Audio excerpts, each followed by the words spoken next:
So guys, last topic में हमने देखा फॉन्ट प्रॉपर्टी इन CSS। आज के इस वीडियो में हम देखने वाले हैं size units and list property in CSS। तो सबसे पहले हम देखेंगे साइज यूनिट्स। अब ये साइज यूनिट्स मतलब क्या? तो अभी तक आपने मेरे जितने भी वीडियोस देखे हैं CSS के, या फिर मैंने अपने HTML के कोर्स के अंदर भी जो मेरे विड्थ, हाइट और फॉन्ट साइज जो सेट करा है मैंने, उन सब की यूनिट जो थी वो पिक्सल थी। मतलब जैसे मेरे को अगर किसी की विड्थ सेट करनी होती थी तो मैं क्या करता था, मैं पिक्सल्स में उस विड्थ को डिफाइन कर देता था। लेकिन आज की इस वीडियो में मैं आप लोगों को बताने जा रहा हूँ कुछ ऐसी साइज यूनिट्स के बारे में जो कि बहुत ही ज़्यादा यूज़फुल है। ओके, तो सबसे पहली जो हमारी साइज यूनिट है वो है REM। अब मैं इसका यहाँ पे आप लोगों को प्रैक्टिकल करके दिखा देता हूँ। यहाँ पे एक नया फाइल बनाया मैंने, इसे सेव करा साइज लिस्ट डॉट HTML के नाम से। HTML का जो बेसिक कोड है उसे जनरेट कर लेता हूँ। टाइटल में देता हूँ साइज एंड लिस्ट। ओके, यहाँ पे कंटेनर। ओके, इसके अंदर एक बॉक्स बनाऊँगा, उस बॉक्स में मैं डाल दूँगा lorem।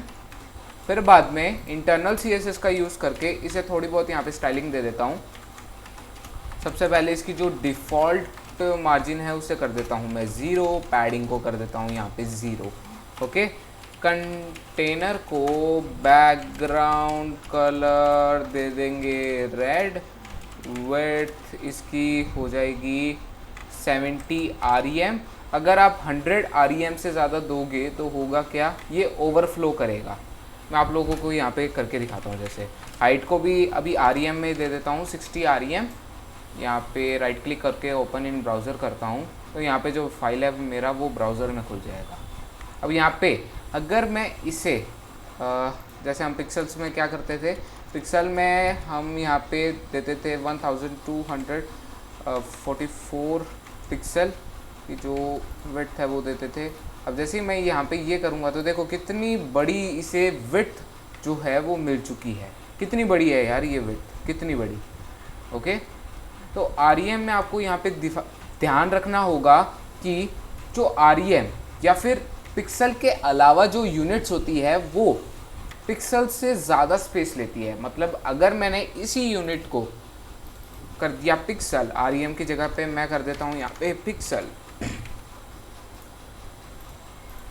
यहाँ पे देखो अब ये ओवरफ्लो नहीं कर रहा है और एक कंटेनर की तरह यहाँ पे आ चुका है। ओके, जो कि ओवरफ्लो नहीं कर रहा है। अगर मैं इसी को REM कर दूंगा तो होगा क्या, यहाँ पे ओवरफ्लो करेगा। ओके, तो यहाँ पे इसलिए मैं अगर 100 REM कर दूँ तो यहाँ पे देखो अभी भी ओवरफ्लो कर रहा है। ओके, इसकी विड्थ को कर देता हूँ 80 REM। सॉरी, अभी भी ओवरफ्लो कर रहा है यहाँ पे ये 75 REM। इसे मैं अपने पूरी ब्राउज़र की जो विड्थ है उसे सेट करने की कोशिश कर रहा था, लेकिन अब कोई बात नहीं। यहाँ पे हम REM के अलावा भी बहुत सारी यहाँ पे यूनिट्स देखने वाले हैं, इसलिए एक बार के लिए इसे इग्नोर कर देते हैं। बॉक्स को बैकग्राउंड कलर दे दूंगा एक्वा। विड्थ यहाँ पे इसे दे देते हैं 40 REM। हाइट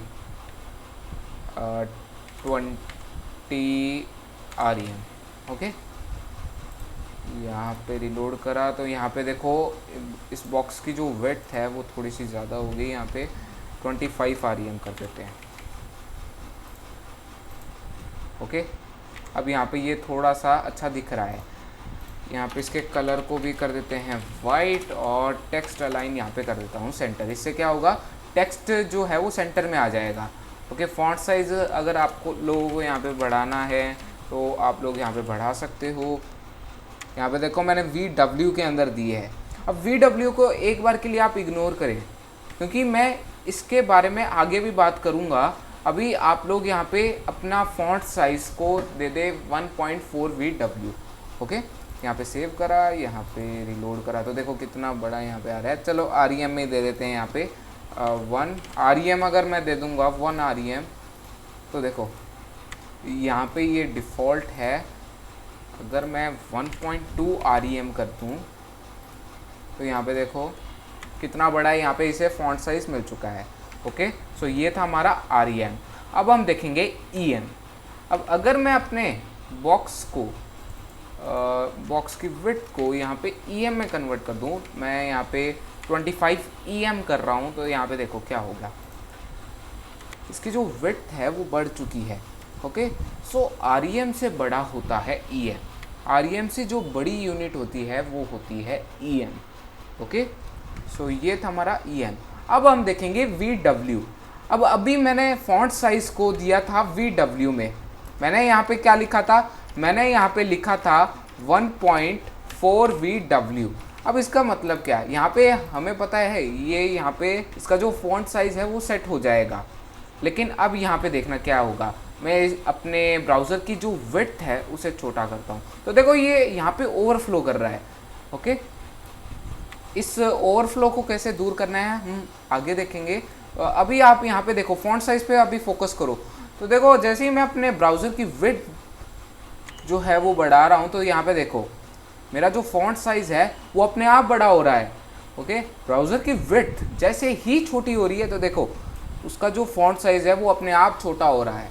ओके, तो VW का मीन्स होता है व्यू पोर्ट हाइट, मतलब कि जितनी भी हमारी स्क्रीन की विड्थ है उसका 1.4 जो साइज़ होगा वो ये कवर करेगा। ओके, सो ये था हमारा VW। अब हम देखेंगे VH। अब VW में क्या होता था, VW में होता था जब भी हम अपने स्क्रीन की विड्थ को छोटा करते थे तो यहाँ पे ये जो टेक्स्ट है वो छोटा होता था। लेकिन अगर मैं अपने कंटेनर की हाइट को 60 VH कर दूँ, मैं 60 VH कर रहा हूँ, यहाँ पे रिलोड कर रहा हूँ, अभी कुछ नहीं हुआ। ओके, बाय द वे मुझे अपने कंटेनर की करनी चाहिए थी।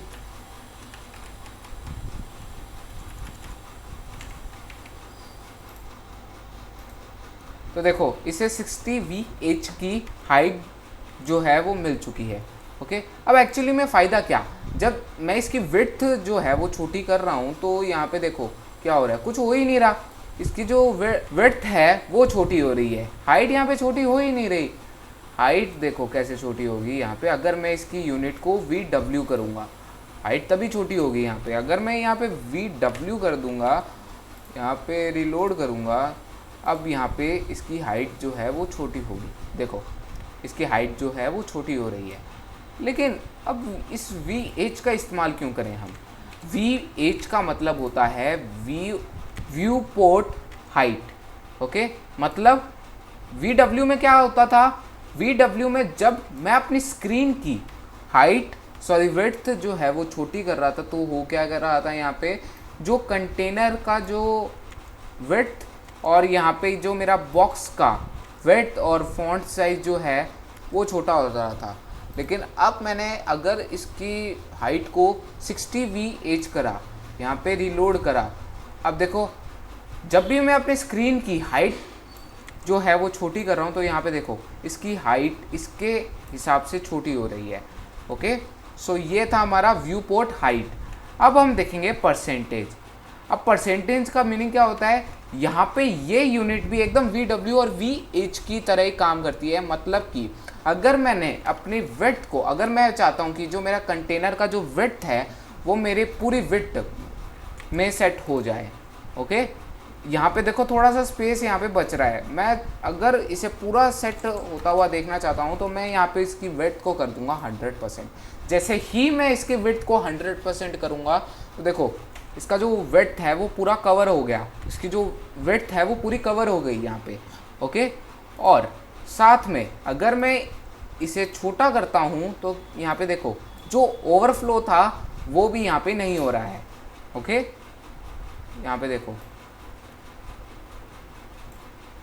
अगर हाइट को मैं 100% कर दूं, यहाँ पे रिलोड करूं, तो सिर्फ उतनी ही हाइट इसे मिल रही है जितने मेरे बॉक्स को चाहिए। ओके, मैं यहाँ पे इसे कर देता हूँ 80 VH थोड़ा सा ज़्यादा हो जाएगा यहाँ पे। ओके कोई बात नहीं, यहाँ पे थोड़ा सा ये देखो। ओके सो ये था हमारा परसेंटेज। सो ये थे हमारे साइज यूनिट्स। अब हम देखेंगे लिस्ट प्रॉपर्टी। लिस्ट की सिर्फ एक ही प्रॉपर्टी होती है जो कि है लिस्ट स्टाइल। अब लिस्ट स्टाइल करता क्या है, अब यहाँ पे देखो मैं यहाँ पे कुछ इस तरीके से सबलाइम टेक्स्ट एडिटर के अंदर आता हूँ। यहाँ पे एक डिव बनाता हूँ नैव के नाम से। इसके अंदर यूएल बनाऊँगा, एलआई बनाऊँगा, एंकर टैग्स बनाऊँगा। इसमें लिखूँगा मैं होम, इसमें मैं लिखूँगा अबाउट, इसमें मैं लिखूँगा कॉन्टैक्ट, इसमें मैं लिखूँगा सर्विसेज। यहाँ पे मैंने सेव करा, यहाँ पे मैंने रिलोड करा तो देखो कुछ नहीं हुआ ना यहाँ पे। अब देखो यहाँ पे अगर मैं आप लोगों को दिखाऊं नैव के एलआई की डिस्प्ले को इनलाइन ब्लॉक करूँगा तो होगा क्या, वो एक लाइन में आ जाएंगे। ओके तो देखो यहाँ पे एक लाइन में आ गए, बट मुझे यहाँ पे ऐसा नहीं चाहिए। मैं यहाँ पे थोड़ा सा इन्हें मार्जिन देना चाहता हूँ लेफ़्ट से, वो भी 50 पिक्सल की, ज़्यादा नहीं दूंगा, यहाँ पे 50 पिक्सल दे रहा हूँ। तो यहाँ पे देखो इन्हें डॉटेड यहाँ पे मिल रहा है, डॉट्स मिल रहे हैं यहाँ पे, देखो एकदम बुलेट लिस्ट की तरह आ रहा है। अगर मैं चाहता हूँ कि ये बुलेट लिस्ट जो है वो यहाँ से हट जाए तो उसके लिए मुझे यहाँ पे लिस्ट स्टाइल का यूज़ करना पड़ेगा। देखो मैं यहाँ पे इसकी वैल्यूज़ के बारे में ज़्यादा डिस्कस नहीं करूँगा क्योंकि इसकी जो वैल्यूज़ है वो एकदम सिंपल है। ओके सबसे पहले मैं आप लोगों को बताऊँगा नन। नन का मीन्स क्या होता है, नन का मीन्स होता है कुछ नहीं। जैसे एंकर टैग्स के अंदर भी हमने देखा था, अगर मैं यहाँ पे नैव के एंकर टैग की टेक्स्ट डेकोरेशन को कर दूँ नन, होगा क्या यहाँ पे जो अंडरलाइन थी वो चली गई, और साथ में देखो पहले जो डॉट्स थे वो भी यहाँ पे चले गए हैं। वो किस लिए चले गए हैं और कैसे चले गए हैं, वो इस प्रॉपर्टी के द्वारा चले गए हैं। ओके अब अगर मैं यहाँ पे डिस्प्ले को इनलाइन ब्लॉक करूँगा तो देखो साइड बाय साइड आ जाएंगे। ओके इसके कलर को कर दूंगा ब्लैक, अब वाइट करता हूँ।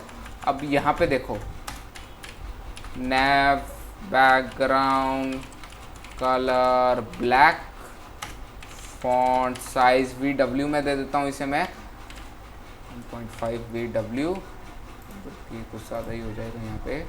और हाँ यार विड्थ और हाइट यहाँ पे सेट कर देता हूँ। इसकी विड्थ को यहाँ पे कर दूंगा मैं 100%, हाइट को यहाँ पे कर दूंगा 80 पिक्सल।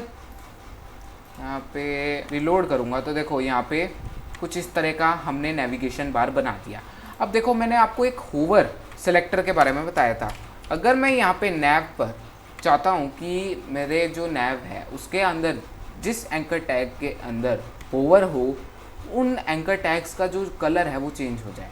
जैसे मैं यहाँ पे कॉलन लगाकर होवर लिखूँगा और फिर बाद में अपनी प्रॉपर्टी डाल दूँगा, मतलब कि वो प्रॉपर्टी जिस पे जब भी मैं अपना माउस लेकर जाऊँ, जब भी मैं इस पे होवर करूँ तो होगा क्या, वो प्रॉपर्टी यहाँ पे अप्लाई हो जाएगी। देखो अगर मैं कलर को कर दूँ रेड, यहाँ पे रिलोड करूँ, देखो जैसे ही मैं इस पे माउस लेकर जा रहा हूँ तो देखो क्या हो रहा है, यहाँ पे इनका जो कलर है वो रेड हो रहा है। ओके सो ये था हमारा लिस्ट स्टाइल। अब मैंने इसके जो वैल्यू है वो ज़्यादा आप लोगों को बताई नहीं है, आप चाहें तो गूगल सर्च आउट भी कर सकते हो। और बाय द वे ये एकदम ना के बराबर यूज़ होता है। अगर आप प्रोफेशनल वेबसाइट्स में देखोगे तो होगा क्या, वहाँ पे आप लोगों को एकदम ये ना के बराबर ही दिखेगा। ओके तो इसीलिए मैंने आप लोगों को यहाँ पे इसकी ज़्यादा वैल्यूज़ के बारे में बताया नहीं। ओके सो ये था हमारा लिस्ट स्टाइल। सो गाइस आज की इस वीडियो में हमने देखा size units and list property in CSS। अगली वीडियो में हम देखेंगे पोजीशन प्रॉपर्टी इन CSS।